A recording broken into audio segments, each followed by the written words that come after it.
Welcome, everybody, to Dead Talk Live. I'm your host, Viz, and it is my honor tonight to have writer, director, special effect, and makeup artist Damien Leone. Damien, how you doing, man?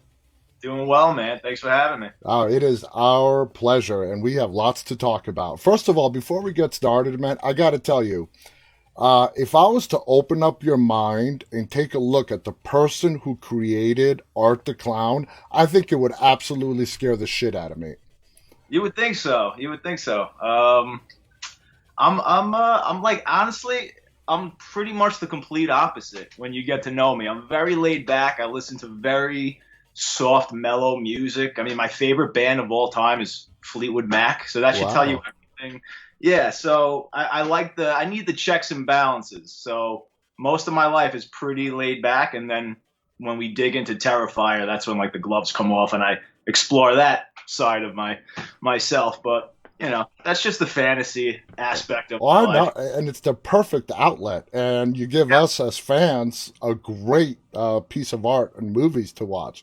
So let's yeah. go through the timeline here, because Art the Clown is not just a one-off movie shoot, okay? It started out in 2011 when you did a Terrifier short. And then in 2003, you did the great All Hallows Eve. Mhm. And then the movie came out, Terrifier, in 2016. So walk us back to when did the idea of art come to your mind? It actually goes back further. I had made a short film before Terrifier called The Ninth Circle, and that was the first time Art the Clown was ever introduced, and that was my first professional, I call it, short film. That's when I had just sort of gotten out of high school. I was like, I guess I got to go to film school. So I took one film class at New School University. It was like Yep. an introductory aesthetics of directing class. Didn't really teach me anything. It was just the basics. And at the time, I was quite immature, and I really wasn't appreciating what was being taught. I mean, it was sort of out of my wheelhouse. It was all foreign films and older movies that it wasn't the reason why I got into filmmaking. So I stopped going, and I was like, let me just make a short film. That's what Yeah. everybody says you got to do. So I just wanted to make a calling card, and I was already doing the special effects. So I said, I'll pack this out with special effects, creatures, just get it really interesting so it could grab people's interest right away, and I could just showcase whatever talents I may have. And I always had this idea of a clown for whatever reason. Always thought clowns had the potential to be really Oh, horrifying, and yeah. I thought there was something a little different. I could put my own little spin on it that I hadn't really seen before, and I had this idea of a clown terrorizing a woman on a city bus in the middle of the night. It was just that. That was the idea right there. That was the seed. And I said, I'll just start the short film with this character. So this clown comes, abducts this woman, and then he sort of he drugs her, and then she wakes up in the hands of this demonic cult. And that was it. And that was Art the Clown. And he was out of the short. He's in it for like 5 minutes. So I showed people, and everyone's like, "It's very cool. The demons look really cool, and blah blah blah." But that clown is insane. Like there's something. You really have something there with that clown. I'd love to see more. And everybody across the board that I showed that short film just kept saying that. So I said, "Yeah, I mean, I agree. I definitely think he's cool. So let's explore it a little more." And that's when I made the short film Terrifier, and that's when I decided to turn him into a slasher. And it started that's when he really started to develop and become the Art the Clown that we know now. That we Uh, got in the movie. Now, the first thing I noticed when I started watching the movie, the 2016 movie, is that you intentionally, I assume it's intentionally, shot it in the type of film that is meant to mimic the best way I can describe it is 1980s B movies. yes, I'm assuming you did that intentionally. it is. Yeah, yeah. We intentionally did that in post production with the color and putting. I don't think we didn't put any grain on it. I actually did that for the short film. Like we went really grindhouse heavy with the short film. I put all the scratches and everything, but that's become so gimmicky. But I love the look of older horror films, not just horror films, older films from the early '70s to the early '80s. That beautiful film stock Yeah. that you really can't get anymore. I mean, everybody tries to manipulate the digital footage to get that, and I still love it. And we're actually trying to do that again with the sequel, but keep it a little more polished. I mean, the sequel definitely looks better. I'm sure we'll get into that later. But it was definitely done on purpose because I love the way retro films look. Well, it was done great because I remember watching it. I had to stop it at least twice and go back and check the date and make sure it's a modern day film Oh, that's because cool. it was done like literally. It took me back to that '80s era of what they used, the B horror movies, and but it Uh, fit so perfectly with the storytelling of art and that whole scenario. Now, in the movie, has to be, in my opinion, the most horrific kill scene in any horror movie. And that is when, the woman is sliced in half with a hacksaw. Uh, I had an idea you were talking about that one. by far, I mean, I have seen a lot of horror. By far, the most horrific kill. It made me cringe. And I don't really cringe at slasher movies. It made Wow. me cringe. How did you come up with that idea? Thank you, man. Well, same.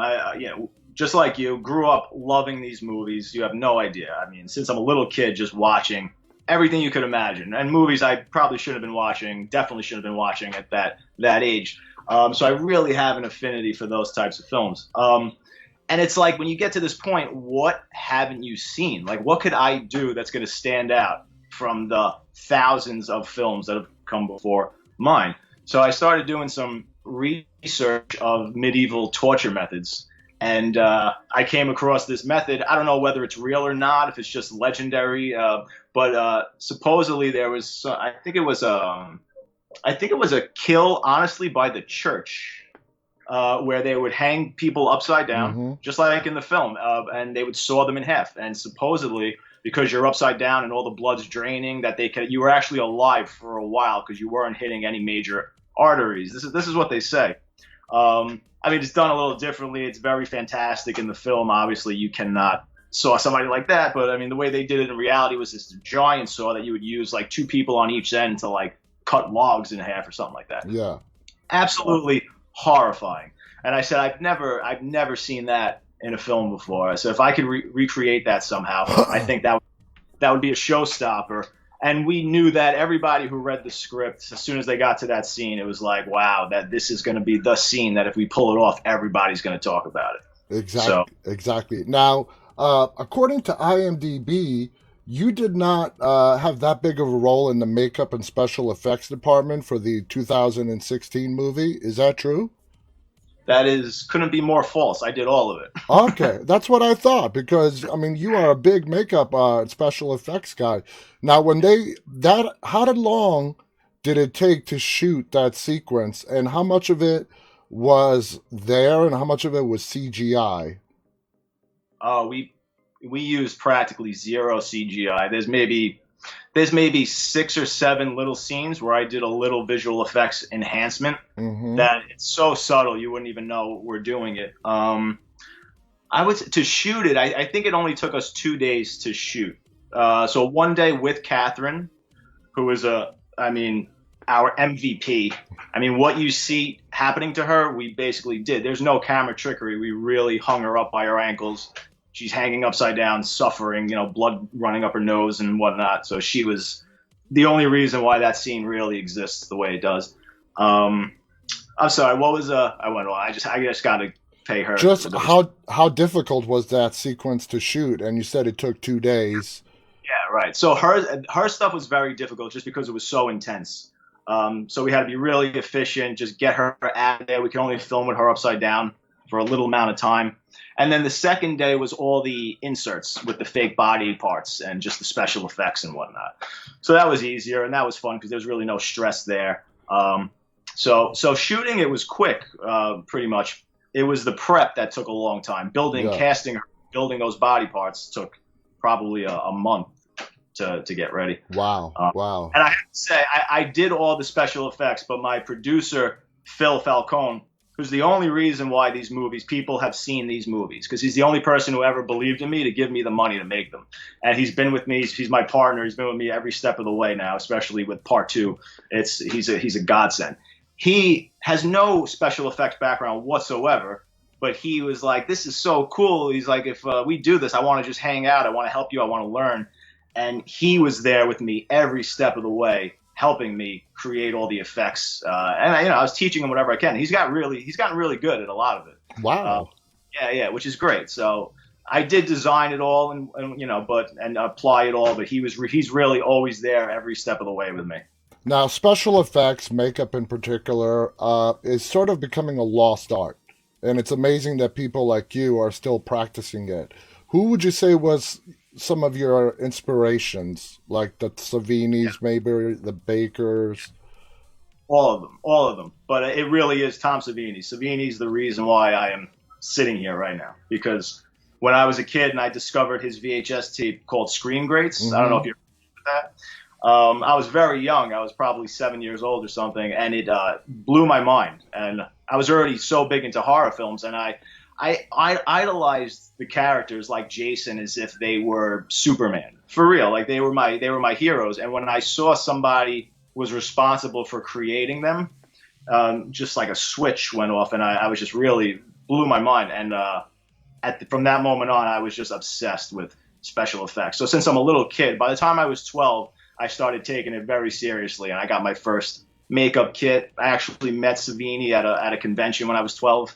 I bought one of the somebody else just happened to be selling real machetes at a booth. They were dull. They had the Tom Savini semicircle cut out. Yeah. So getting all these goodies, and I went home and I was just practicing on my friends and putting the machete in their throat with blood, and it was such a fun time, and I've never stopped. So it all started with the special effects, and then I gradually got interested in directing and just being in charge of the whole project. But my first love was special effects. Okay, that's awesome. Like I said, it's great that people like you are still keeping the art of special effects and makeup alive. So thank you for that. Now, when it comes to art, how long did it take you to finalize his very scary, freaky look with the long, bent nose, the teeth, everything? He's right there behind you. I could see the cast right behind you. How long did it take to finalize that, what I would call probably the scariest clown we've seen on TV? Oh, wow. Thank you, man. Well, it didn't take long. I think it started with when I made that first short film where he's in it a little bit. I think it started with his costume that I actually found on eBay. This was like an actual one-off, like custom costume. Who knows? It was probably very old. And I bought. I was like, that's it. And I bought it. And then I just started basing his makeup scheme and everything around that costume. And I knew I wanted his face to be kind of comic book Joker-esque. Mm-hmm. So, but when I first made him up and I first sculpted the appliance, it was much more subtle. If you see that short film, The Ninth Circle, the features are nowhere near as sharp and defined. And then by the time we got to the Terrifier short film, I said I really want to make him more gaunt and zombie-like. So I gave him the hollow sort of, the bones around his eyes and like the pockets, and we brought his nose out, brought his chin out, and everything like that to really give him that devil Joker look. Okay. Yeah. Okay. Yeah. Now, the clown himself, okay, very twisted, psychopath personality who likes to play games with his victims, make jokes, make them smile. How did you now, as a writer, achieve that balance in art, in the clown? Yeah, that's a good question, man. We're still trying to balance it out. I think once I hired Dave to play Art the Clown, we started injecting more humor into it that wasn't originally there. And that's one of the things where I'm very always conscious of and trying not to go too far into the funny aspect of the character. It's cool every once in a while, but it's always important for us to bring him back and make sure he's always, first and foremost, horrifying, scary, violent. But that playful nature always came with the original idea I had, which was him tormenting that woman on the bus, because it started playful.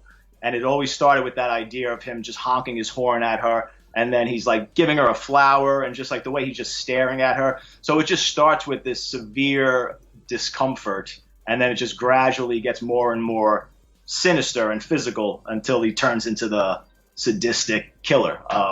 So, and as you see the audience respond to these things, you can see what's working, what's not. And there's a cool feeling you get with that uncomfortable laughter that I like. So I like that aspect of art. I like people laughing with him, at him, having fun with him until they're not laughing anymore. And I love seeing that transition. It's very rewarding. But it's one of the reasons why Freddy works so well. I was actually talking to Dave, Art the Clown, the other day about this and saying, how, because we were talking about the original Child's Play, and I was talking about how similar Chucky, especially in the first of each franchise, how similar Chucky and Freddy are, how they're equally sinister, but they have this great sense of humor that people relate to. And we were just talking about how, Art was one of the first characters who kind of got their personality but didn't speak.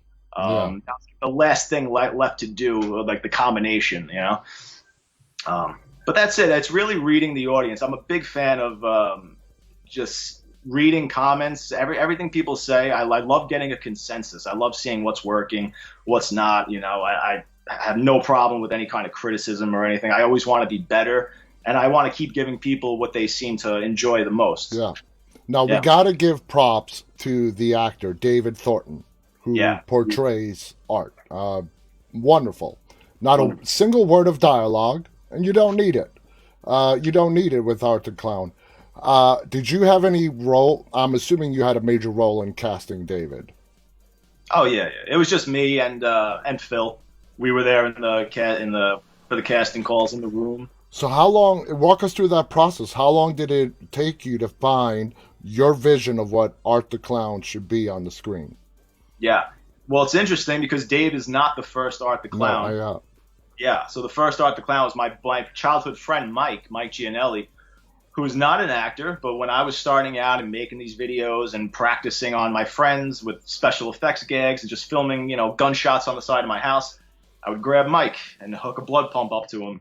Yeah, and he was always cool with that. And then when I had this short, I'm like, I got this clown character. I know you're not an actor. I'm like, he doesn't have to talk. You really just got to sit there, smile. It's just like by the numbers. I just need to put this mask on somebody. He said, sure, I'll do it. And just like that, he became Art the Clown. Before you know it, we're going into another short film. And then we have Terrifier the feature coming. And at that point, he was like, look, I'm just not an actor. I'm not into it. I can't really go through all this makeup and all this time and whatnot. So that really sucked. And that was scary because now I had to start from scratch. I'm sure he's kicking himself, though. Very happy with where he is. He's got a new baby, wife. He's very happy. So okay, cool. Yeah, he's doing well.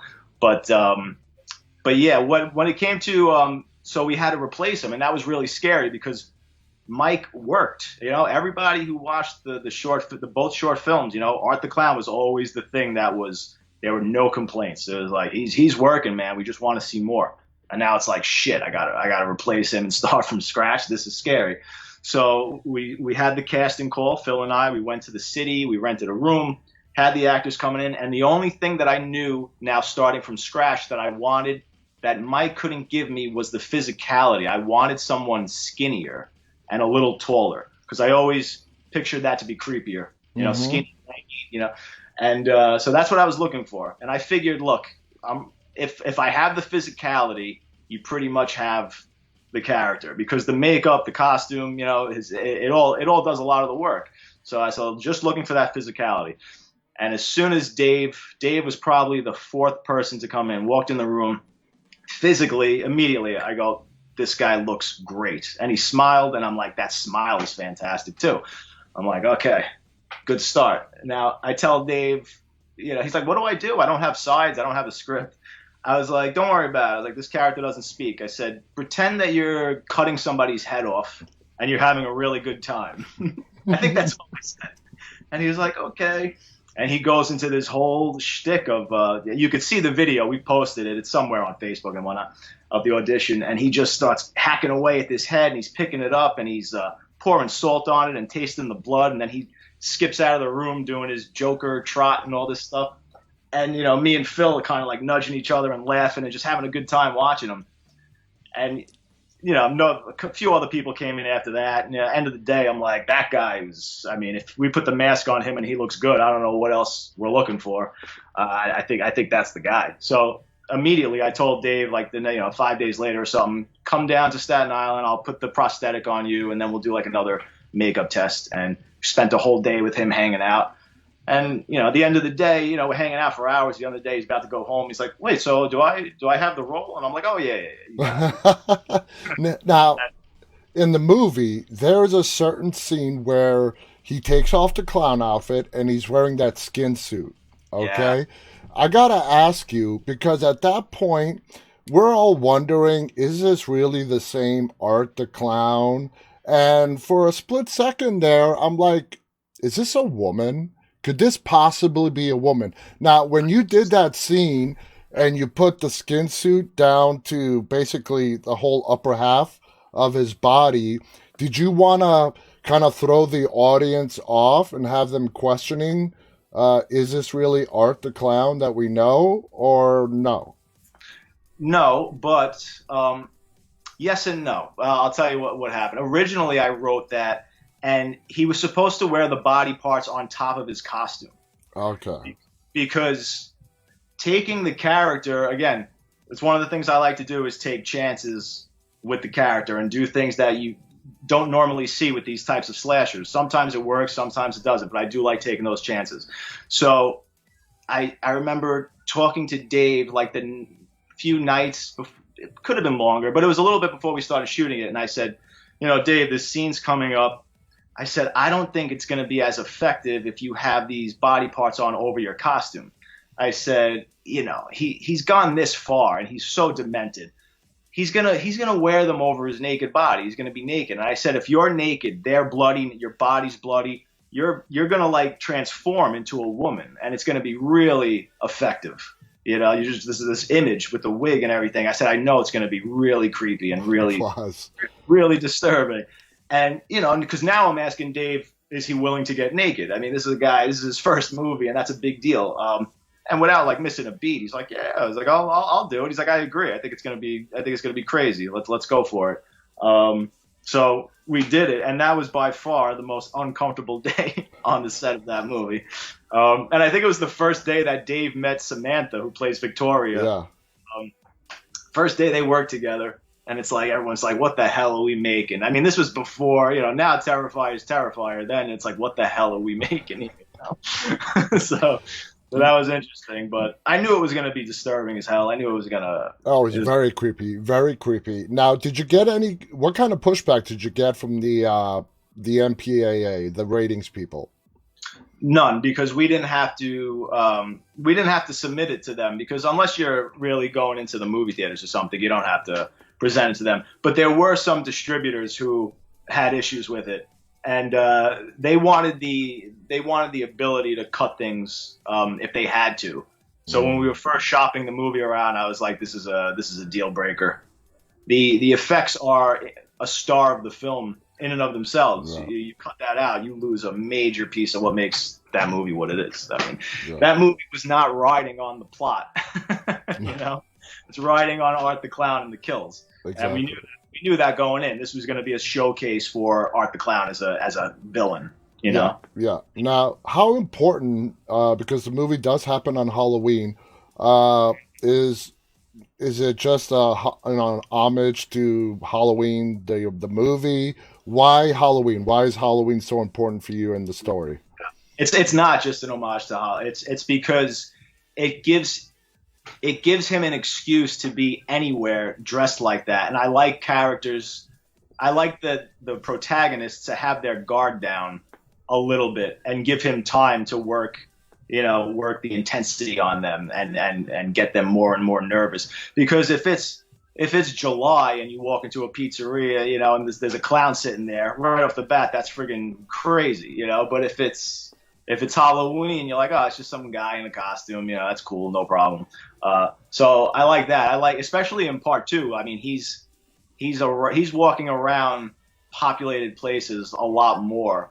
And that wouldn't work if it wasn't Halloween. There would just be too many eyes on him. Too many, it would be too suspect. So that was the reason. So Art the Clown only comes out on Halloween night, like Michael Myers. Yeah, yeah. It has evolved that way.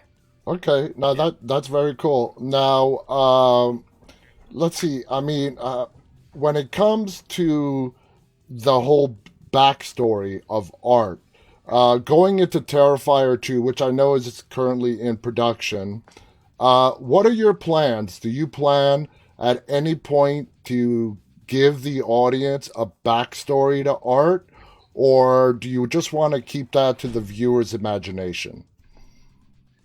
Yeah, I can't really say. It's something that I'm always toying with. Uh huh. I I personally like the ambiguity and the mystique a lot more Mm-hmm. than giving people given the backstory. So I always say once you pull the curtain back and you see the wizard, it's over and there's nothing left.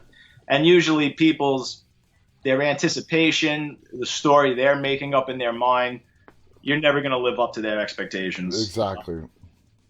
But at the same time, I feel like it's a little bit of a cop out, and as a writer, I should have some sort of responsibility to give you something.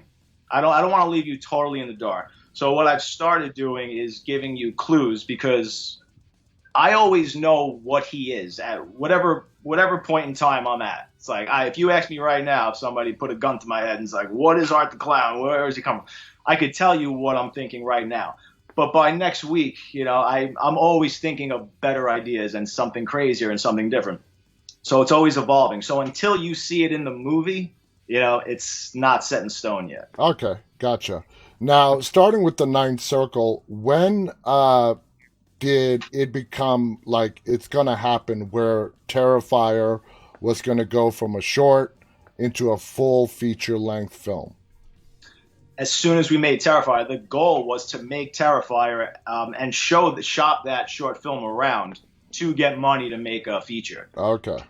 And we could never do it. I couldn't even get the producer who made All Hallows Eve to give me the money after All Hallows Eve came out, because at the time he said nobody clowns will never sell a horror movie, and I remember telling him, there's rumors at this point. I said, look, there's supposedly they're remaking Stephen King's It, and they had just announced that Rob Zombie was making 31.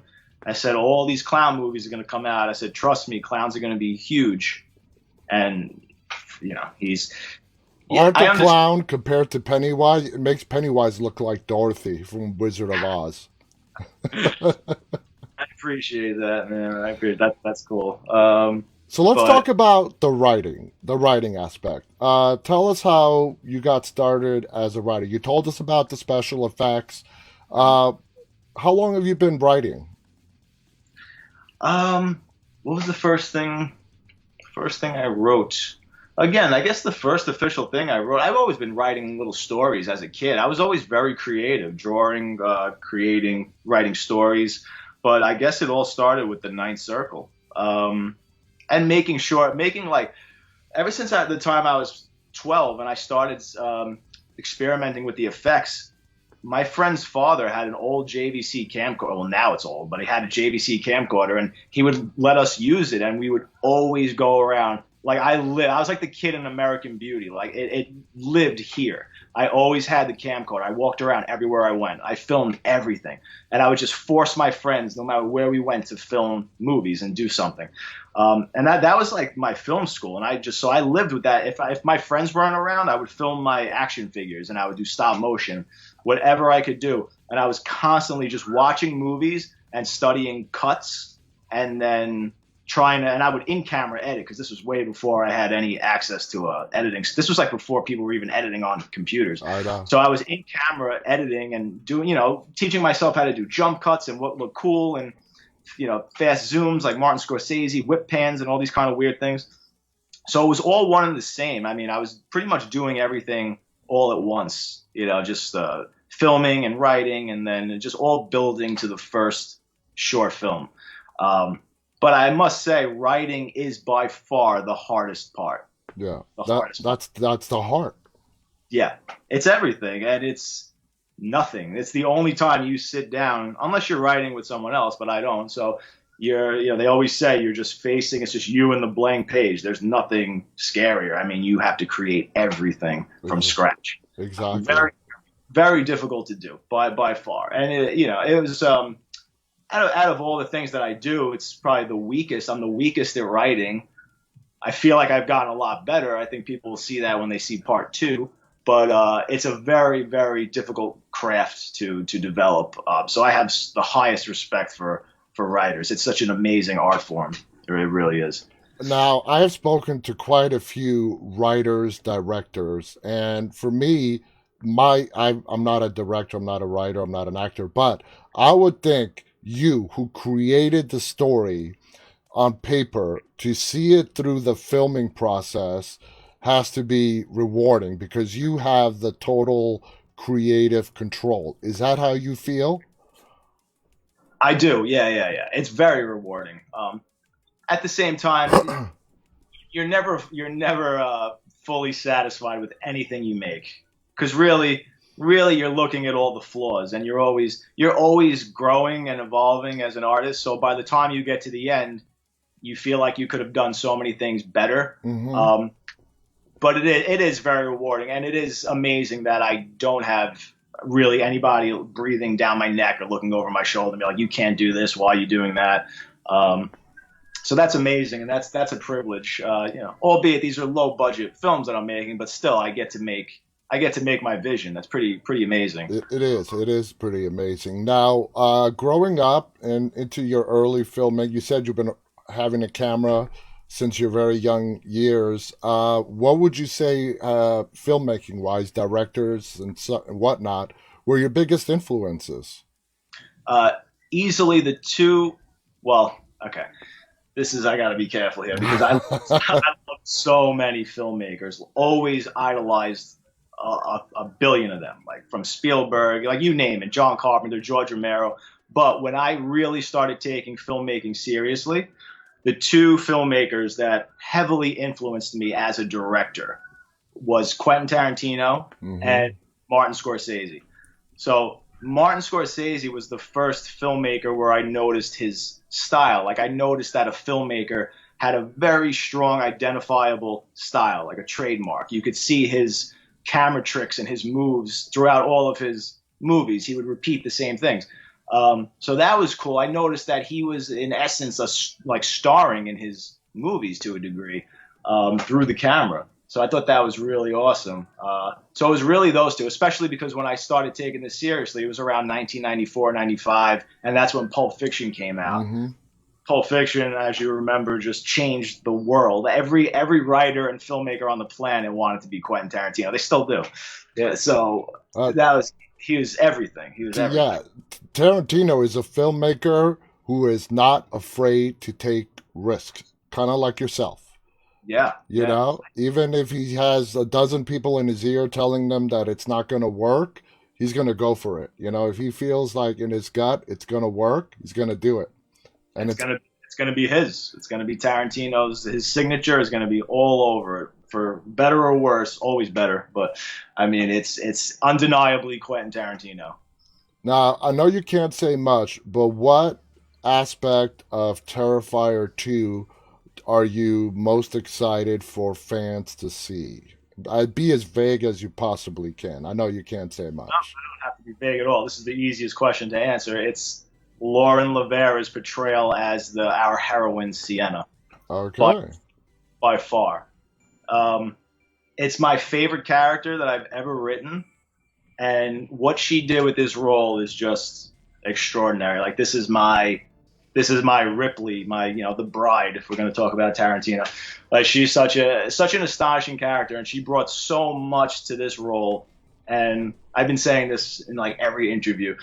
I've worked with so many amazing actresses, but like no one has ever cared for a character that I wrote more than myself. Like as much as she loves this character, she would just call me all the time and text me, and she would write journals of what she thought Sienna was and what's all these beautiful background details that for me didn't really make a difference, but to her, is beautiful and it's just making the character so much richer. Um, and it's a very, very layered performance. Like like this time around, I really really took the time to develop the characters. This is a very character-driven movie. Mm. So, yeah, yeah. But having said that, it doesn't take away from. I made sure that we kept all of the elements that people loved from the first Terrifier, ramped them up to 100. I mean, it's all in there and crazier. It's still Art the Clown's movie. He's in the entire thing, and he's crazier and more sadistic than ever. But this time we really do follow the protagonist. It's her story. Whereas in the first Terrifier, you're basically Art the Clown is the star. I mean, he's pretty. But this is very much Sienna's story, and about Art the Clown working his way into her reality and why, which you guys will find out. Now, what I loved about another aspect that I loved about the first movie is the little switcheroo in who's going to be the last person standing. Now, we thought it was going to be the brunette Tara, or was Tara? Yes. Tara. Yep. And her sister's name was Victoria. Yeah. Okay. Now, I thought as I was watching even through the movie that it was going to be Tara who was going to be the last girl standing. I thought Victoria would come into this unknown situation in that warehouse and get killed. I liked that little switcheroo that you did, and it turned out to be Victoria who ended up being the survivor. When did that, is that how you always wanted it to play out, or was it sort of like a last minute writing change that you did? No, that was always the way it was. I wanted to. I always loved clearly that is inspired by the Janet Leigh. The Janet Leigh Psycho is the penultimate example of, killing off the main character 40 minutes into the movie.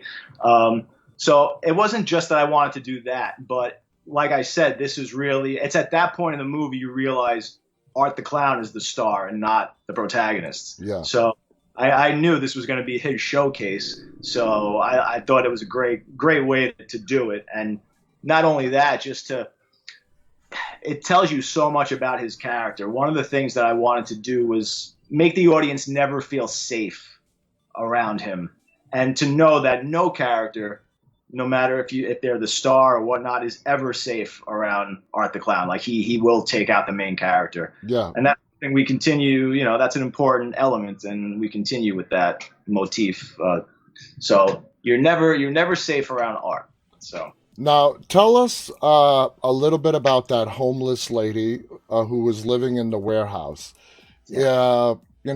She obviously has some mental issues, probably schizophrenia, if we're left to assume as viewers. But she seems to know about Art, and Art seems to know about her, and they knew of each other. What is her story in relationship to Art? Can you share that with us? I honestly, at this point, I love that the movie is what it is, and I don't want to project theories that aren't in the film. That maybe it is to me, it's something, but it might be something else to everybody else. I mean, if it's not there, it's not there.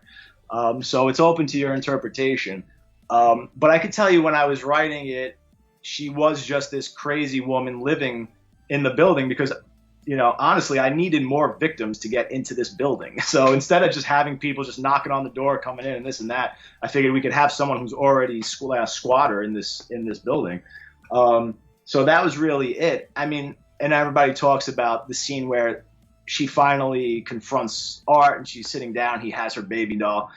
And a lot of people believe there is some kind of connection there. When I wrote that, it was really there is no connection. It's Art is just toying with her. Really toying with the audience, just getting the audience to be like, wow, is she really reaching him? Like, what is happening here? For me, that's what sealed the deal, that Art was just an absolute lunatic psychopath. No way of showing remorse, feelings, because he didn't spare her.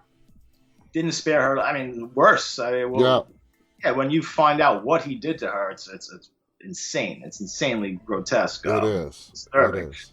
So now, in a 2019 interview, David Thornton, who plays Art with Bloody Disgusting, said that you were already having a third movie in your mind before the second one even started production. Is that true? He talks way too much, this guy. No, no. Yeah, I've said this before that if anything, I want to have a nice solid trilogy. Because there's there's always more to say. I definitely have a lot of ideas with Art the Clown, but I don't want to get to that point where we really jump the shark and we're just running out of ideas and the well is dry and we're just making these movies to make these movies. As much as I love all the franchises and I love part sevens of series, it's just not something right now that I want to do. Doesn't mean I won't do it, 10 years from now or whatnot. But so right now, if we do make another one, and I must say that we could stop at Terrifier 2. Terrifier 2 does have a pretty solid ending where if the series did end there, I mean, it's pretty good.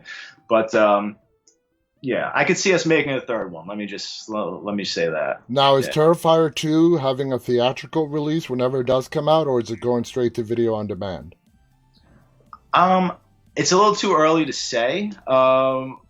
Personally, I mean, I would love for it to be in theaters. I mean, we need to, even if it's just me getting it into some having screenings, like I need to see this movie with an audience Yeah. because it's that kind of movie. I just know it's going to be cheers and screams and all kinds of just beautiful audible things going on that I love. I love experiencing. This is totally an audience movie, so I'm definitely going to get it into theaters somehow. Okay. It's going to be screenings, but again, this isn't.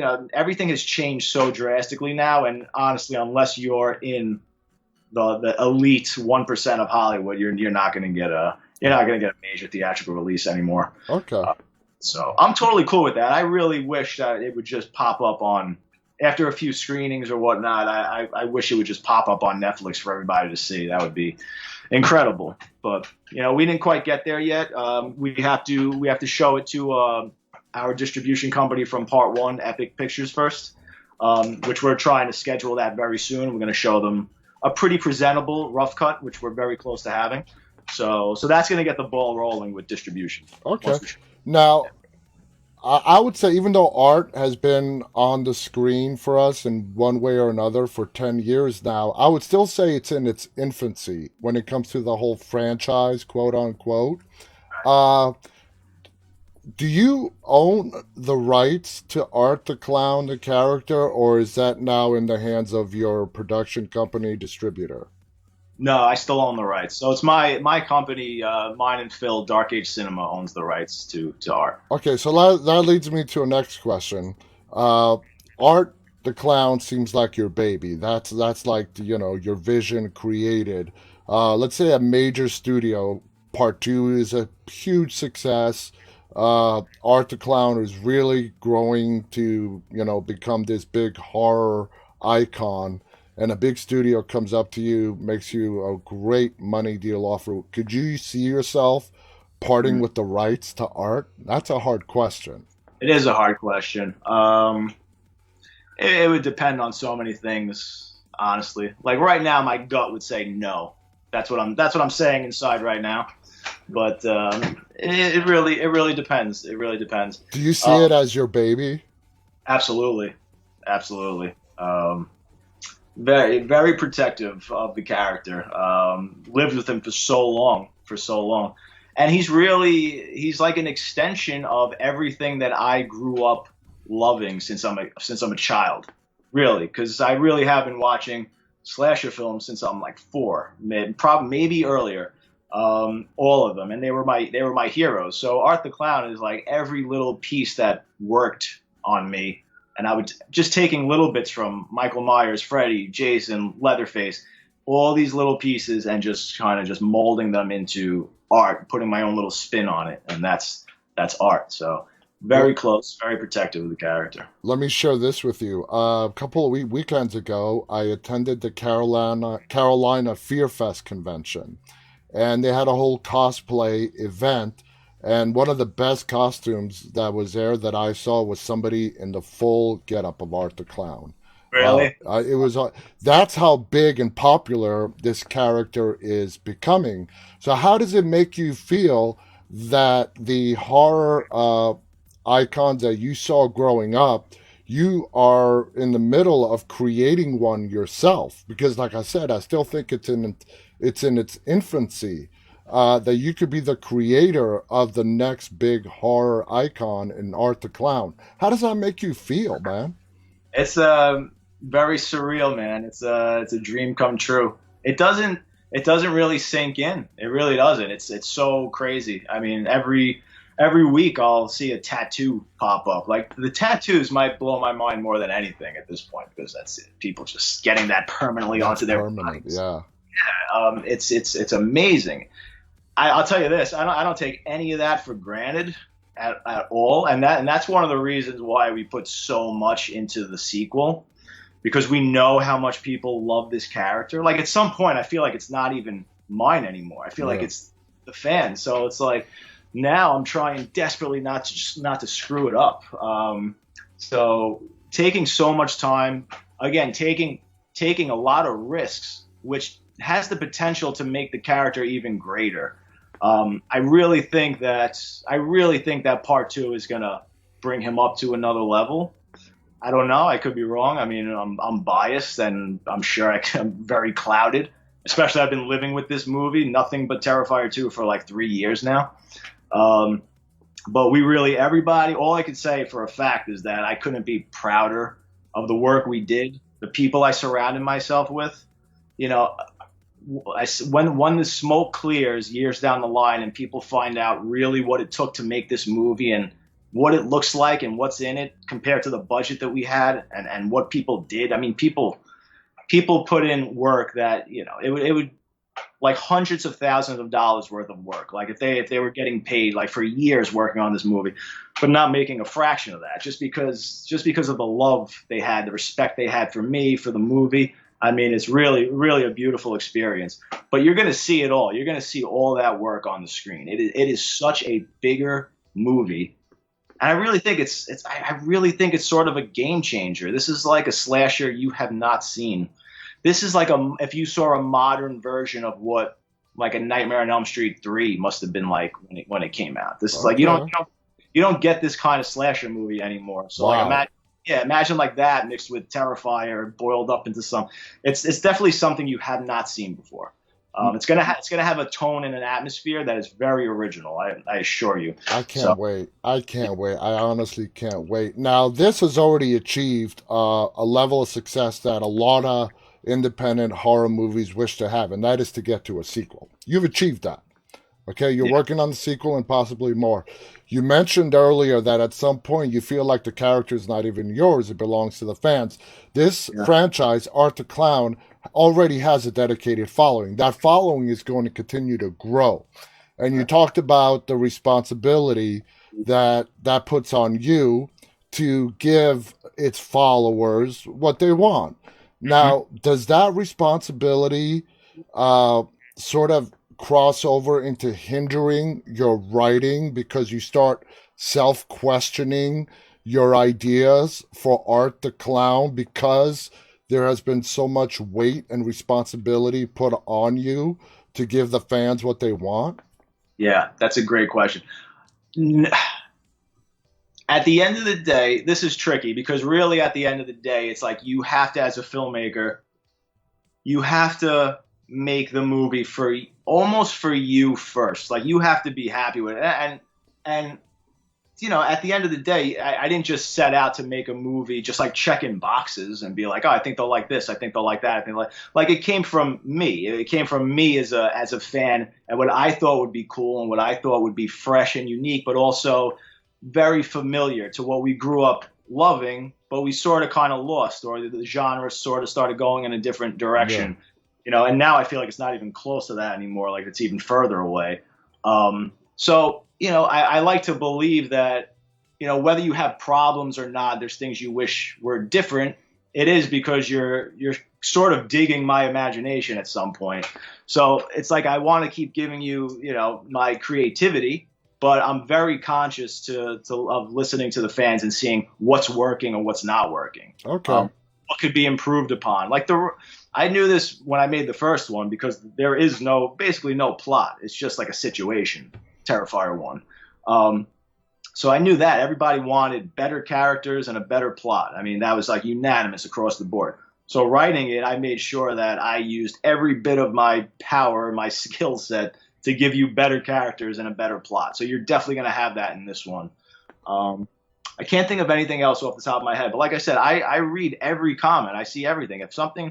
I don't believe that just negative comments are people being trolls. If you see the same negative comment over and over and over, you need to pay attention to that. You need to listen to that. You know, you got to take criticism. You know, you can always be better.